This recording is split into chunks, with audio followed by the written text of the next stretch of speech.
Hi, welcome to my presentation, and today we are going to do the oxygen administration. So, oxygen therapy or oxygen administration can be life-saving, but as a health professional, you must know how it works, when to use it, and how to correctly assess and evaluate a patient treatment. The purpose of this is to deliver low to moderate levels of oxygen to relieve hypoxia.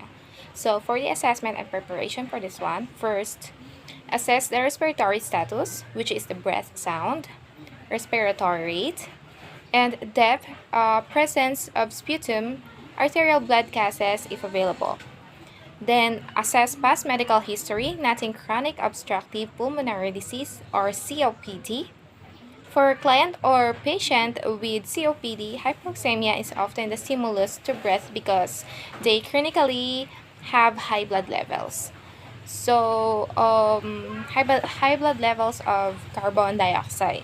That's it. So, if additional oxygen is needed, a low flow system is essential to maintain slight hypoxemia so breathing is stimulated. And lastly, assess for clinical signs and symptoms of hypoxemia, anxiety, decreased level of consciousness, and inability to concentrate, fatigue, dizziness, cardiac dysrhythmias, pallor or cyanosis, and dyspnea. So the equipment that we're going to use for this one is first we have our oxygen source, and then the oxygen tubing or extension, and because this one. And because we don't have any cannula, we're going to use the oxygen mask. We have oxygen mask available here. Alright. Next, we have flow meter and humidifier. Cute. And also, lastly, we have a sterile water. We're going to use this for the humidifier. And of course, before we forget, the no smoking sign. We need that. No smoking sign. So the procedure for this one is first review the chart for physician's order for oxygen to ensure that it includes method of delivery, flow rate, titration orders, and identify patient. So the rationale of this is to prevent potential error, of course. And then next, we have to do the proper hand hygiene. So we're going to do that now. Do the proper hand hygiene. Hand washing reduce transmission of microorganisms. So aside from washing your hand with soap and water, you can use alcohol scrub. Let's add some more. Alright.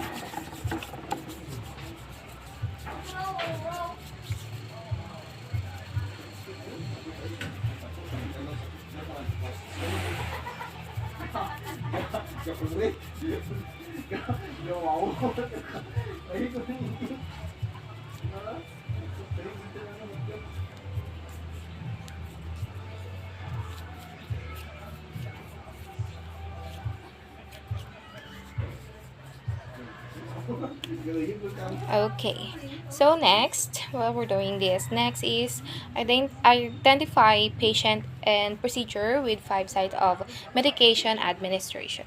So first, you have to explain procedure to the client and patient, so they are aware of what we are going to do and what they need also to cooperate as well. Okay, so next is explain that oxygen will ease dyspnea or discomfort and inform patient concerning safety precaution associated with oxygen used. And lastly, encourage him or her, just like what I've said earlier, encourage your patient to breathe through the nose if you are using a cannula. But if you're using a oxygen mask, it's either she can breathe both with nose and mouth. So the rationale for this one is to oxygen is a drug and administering using the 5 rights to avoid potential errors. So teaching helps ensure compliance with the therapy. That's it. So we're ready. We're all set, and let's go to the patient room. Follow me. Hi, Morgan. I'm Angelica, your caregiver for today. So I'm here to administer the oxygen on you via nasal cannula. But then, because we don't have any available nasal cannula, we're going to use our oxygen mask. And the purpose of this is to deliver low to moderate levels of oxygen to relieve hypoxia. And before we start, can you please verify for me your name and date of birth? Okay, Morgan Brown, February 4th, 1990. Okay, perfect. So I'm going to check for your vital signs before we start, okay?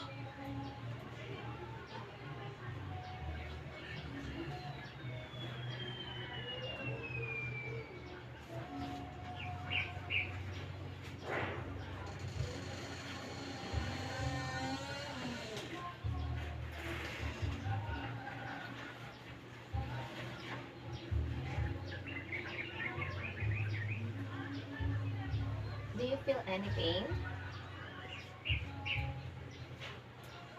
Alright. So, after getting the vital signs of the patient, assist patient to semi or high floor position if tolerated. This position facilitates optical lung expansion. So, we're going to adjust the bed of the patient. I'm going to adjust your bed. I'm going to put this on the high moderate range. Okay. Alright. So you want to fix that?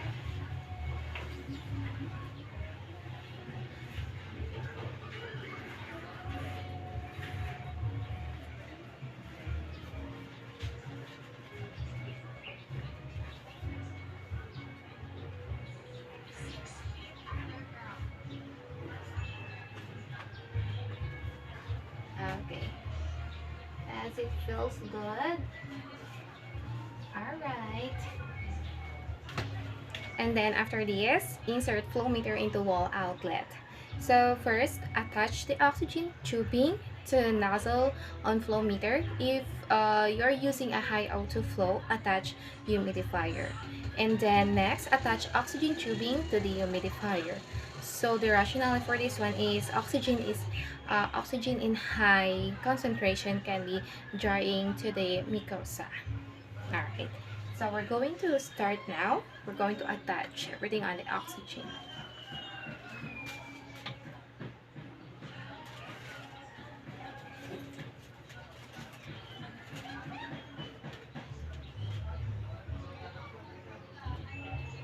This one here. Again, attach oxygen tubing to nozzle and flow meter. If using a high O2, attach humidifier. And then attach oxygen tubing to humidifier.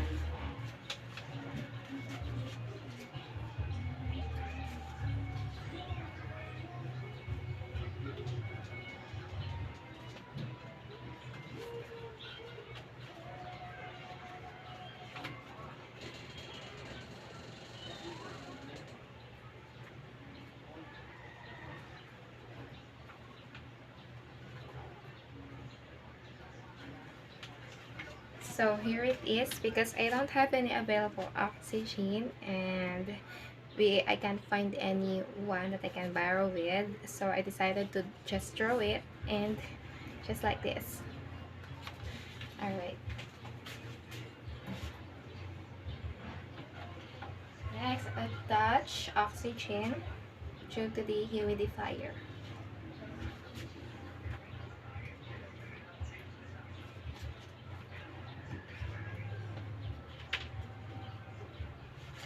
Alright, there we go. So connect oxygen mask to oxygen setup with humidification.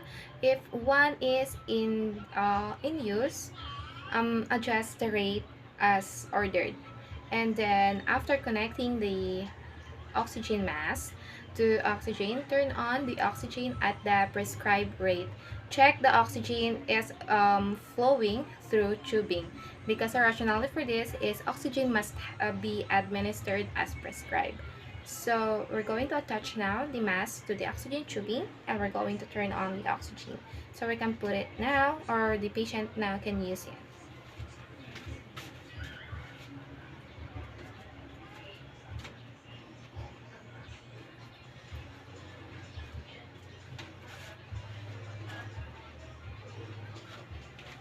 So this is the mask for oxygen.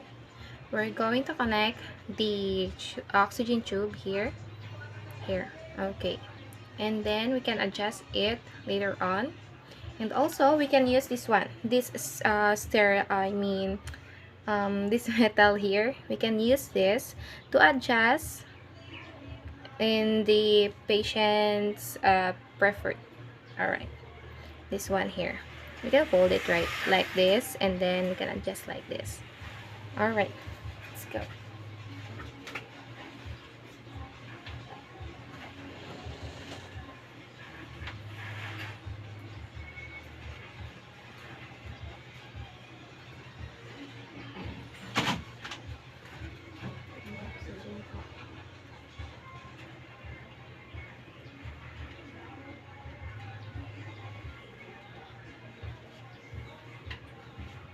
Okay, so here. All right.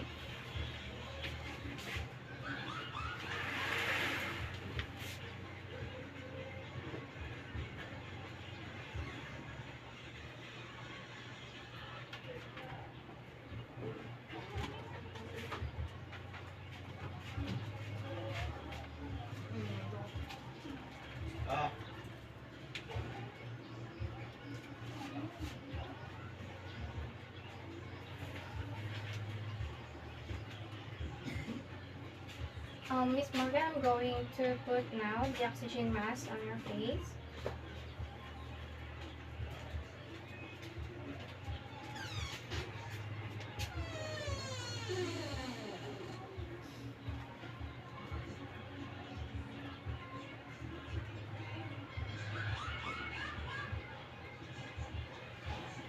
Mrs. Morgan, do you want me to adjust it for you, or is it better now?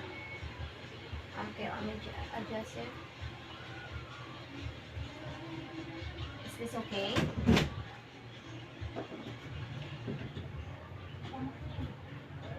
Is it okay now? Here. Is it okay now? Alright, perfect. So after putting, or yes, putting the mask on the patient, if take note of this one. If you're using the cannula permits some freedom of movement, and then does not interfere with the patient ability to eat or talk. So if bronchs dislodged from nace, replace properly, because the rationale for this is to ensure correct oxygen delivery and prevent hypoxia.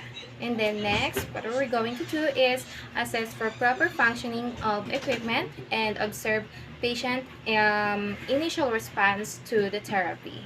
So the rationale for this is assessment of vital signs, oxygen saturation, color, and then breathing pattern. And orientation helps the nurse evaluate effectiveness of therapy and then detect clinical evidence of hypoxia. So we're going again to check everything. Vital signs, oxygen saturation, the color of the skin, and then breathing pattern, and then we're going to orient and evaluate the patient. Okay. So again, Mrs. Morgan, I'm going to check your vital signs, and then I'm going to check also your skin colors.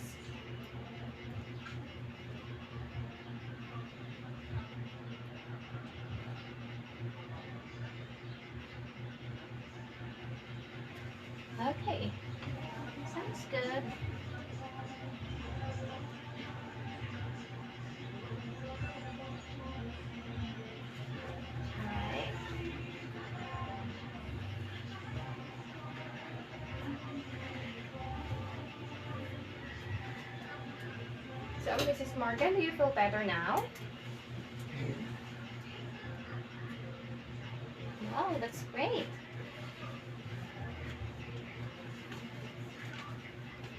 All right. So after this one, monitor consciousness. Um, Monitor consciousness therapy by assessing for pressure areas on the skin and then nears every 2 hours, and then rechecking flow rate every 4 to 8 hours. So the rationale for this is permit early detection of skin breakdown or inadequate flow rate. And we're going now to our documentation. So now I'm done with my documentation. So I just want to share lifespan consideration and then a home care modification for the oxygen administration. For lifespan, um, infant and child, isolate or incubators and tent may be used for administering oxygen and humidity to infants and newborns. It is difficult to maintain high concentrations of oxygen in an isolate, but it is non-intrusive and non-irritating. Yes. And then plant nursing care, so isolate is entered as little as possible to prevent oxygen levels from dropping. And lastly, children frightened by the oxygen tent may feel more secure with their favorite toy or blanket.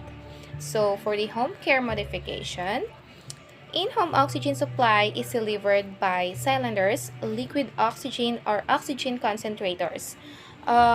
Portable oxygen systems are available to increase independence and social activities. So, equipment vendor and home care nurse should instruct client on how to use home oxygen equipment and how often the oxygen must be filled,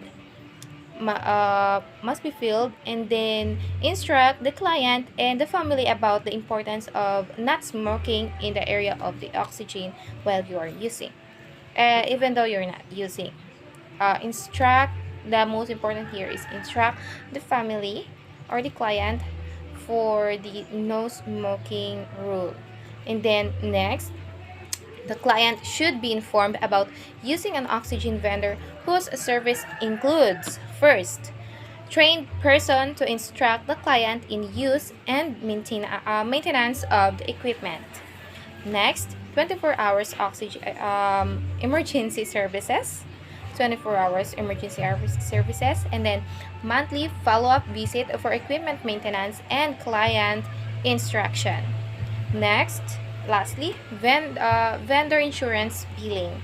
So also also needing oxygen at home can be stressful for the client or for the patient, because patients should be encouraged to share their fears and concerns. Local support group of patients using home oxygen may help them discuss their feelings.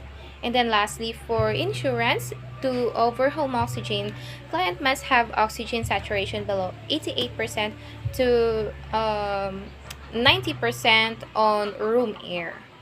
So this is all for our oxygen administration.